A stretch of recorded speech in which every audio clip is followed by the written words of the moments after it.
안녕하세요, 여러분. 오늘은 정말 귀한 말씀을 함께 나누는 시간을 가질 텐데요. 특히 자녀에 대한 기대가 없는 부모의 마음, 그리고 다음 세대의 중요성에 대해 깊이 생각해 볼 수 있는 시간이 될 것 같습니다. 오늘 대화를 통해 우리는 다음과 같은 내용을 배우게 될 거예요. 하나님께서 우리를 자녀 삼아주신 놀라운 사랑과 그 의미. 우리가 하나님 앞에 나아갈 때 어떤 모습으로 나아가야 하는가? 하나님께서 다음 세대를 얼마나 중요하게 생각하시는지, 자녀 양육에 있어서 부모의 진정한 역할은 무엇인가, 우리가 하나님의 자녀로서 누리는 특권과 책임. 그럼 오늘 귀한 말씀을 전해주실 이용석 전도사님을 모시고 함께 이야기 나눠보겠습니다.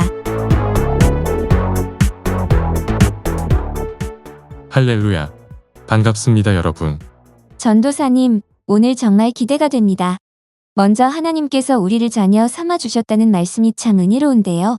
우리가 하나님 앞에 나아갈 때 어떤 모습으로 나아가야 할까요? 네, 우리가 하나님 앞에 나아갈 때는요, 꾸며낸 모습이 아니라 있는 모습 그대로 나아가야 합니다. 여기서 있는 모습 그대로라는 건 나의 나쁜 점을 그냥 들고 다니라는 뜻이 아니에요. 나의 나약하고 연약한 모습, 그 어떤 방법으로도 해결할 수 없는 불편한 모습까지도 하나님 앞에 자복하고 회개하는 마음으로 나아가라는 뜻입니다. 하나님은 우리의 마음, 우리의 속을 다 아시기 때문이죠. 아, 그렇군요. 우리가 숨기려 해도 하나님은 다 아시니 솔직하게 나아가 회개하는 것이 중요하군요. 그런데 우리가 죄를 지을 때마다 하나님께서는 어떻게 반응하시나요? 우리가 주님 앞에 나와 하나님 용서해 주세요.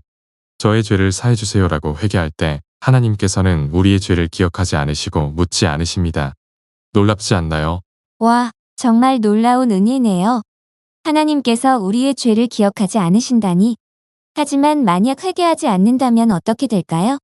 만약 우리가 나는 죄 지은 거 없어요라고 말하며 회개하지 않는다면 하나님께서는 그 죄를 낱낱이 다 드러내시고 지옥으로 보내실 것이라고 말씀하십니다. 회개하지 않을 때 벌이 임하는 것이죠. 아, 회개의 중요성을 다시 한번 깨닫게 됩니다. 그런데 전도사님, 하나님께서 다음 세대를 얼마나 중요하게 생각하시는지 출애굽기 말씀을 통해 알려주셨는데요. 그 내용을 좀 더 자세히 설명해 주시겠어요?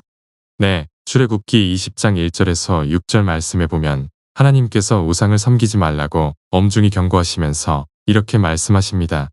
나 내 하나님 여호와는 질투하는 하나님인즉 나를 미워하는 자의 죄를 갚되 아버지로부터 아들에게로 3, 4대까지 이르게 하거니와. 3, 4대까지 벌을 내리신다는 말씀이군요. 정말 무섭게 들리는데요. 네, 맞습니다. 마치 조선시대의 대역죄를 지으면 삼족을 멸하는 것처럼 하나님을 미워하는 자의 죄는 그 자손 4대까지 영향을 미친다는 무서운 경고죠. 하지만 이것은 하나님께서 정말로 멸하시겠다는 뜻이 아니라 그렇게 될 수 있으니 그 길로 가지 말라는 하나님의 진심 어린 경고입니다. 또 신실하신 하나님의 사랑이시죠.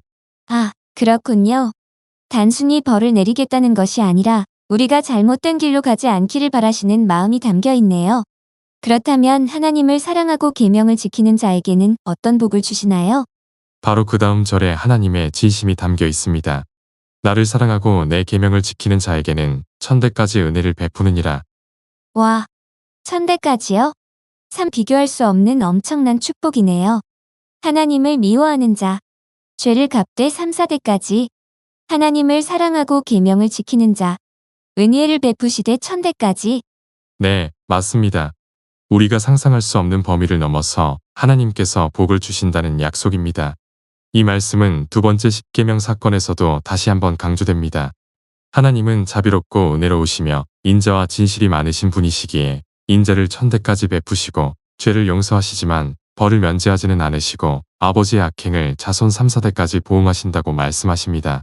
그렇다면 우리가 하나님의 자녀로서 살아갈 때 세상의 어떤 기준에도 굴하지 않고 자부심을 가질 수 있는 이유가 바로 여기에 있겠군요.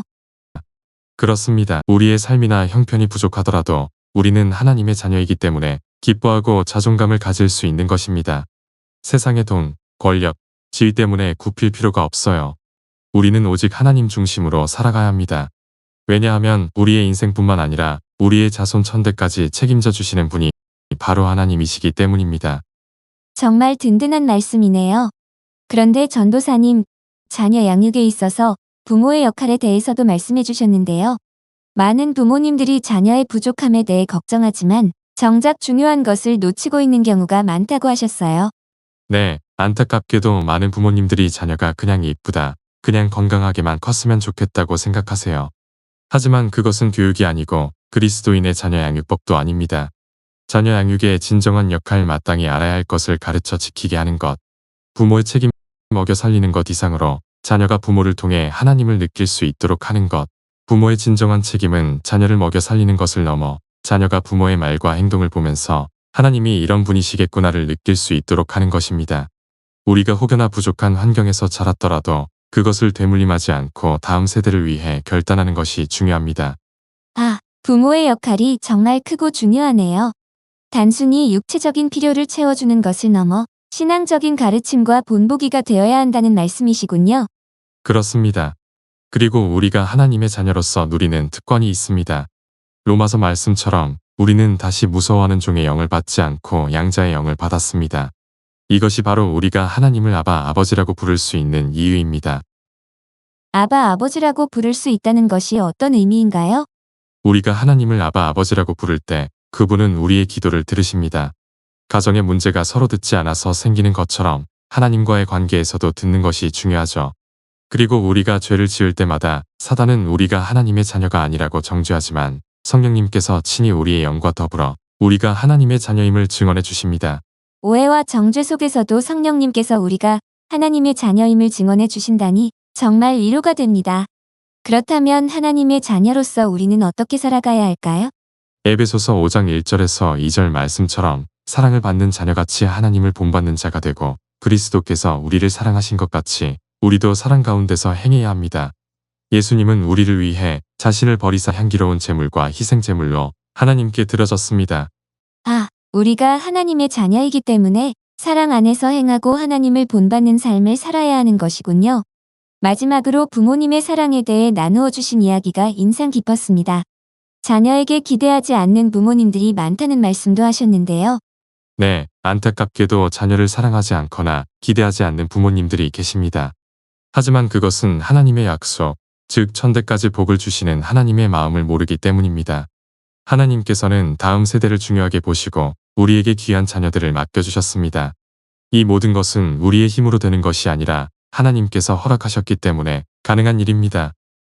자녀는 하나님께서 우리에게 맡겨주신 귀한 선물이라는 것을 다시 한번 깨닫게 됩니다. 오늘 전도사님 말씀을 통해 우리가 하나님의 자녀로서 얼마나 귀한 존재인지 그리고 다음 세대를 향한 하나님의 마음이 어떠한지 깊이 생각해 볼 수 있었습니다. 정말 감사합니다. 아멘. 여러분, 우리는 하나님의 사람입니다. 하나님의 백성입니다. 세상의 어떤 프레임에도 속지 말고 하나님의 뜻대로 살아가시기를 축복합니다. 아멘. 오늘 귀한 말씀 나눠주신 이용석 전도사님께 다시 한번 감사드립니다. 여러분, 다음 시간에도 더욱 유익한 내용으로 찾아뵙겠습니다. 감사합니다. 감사합니다.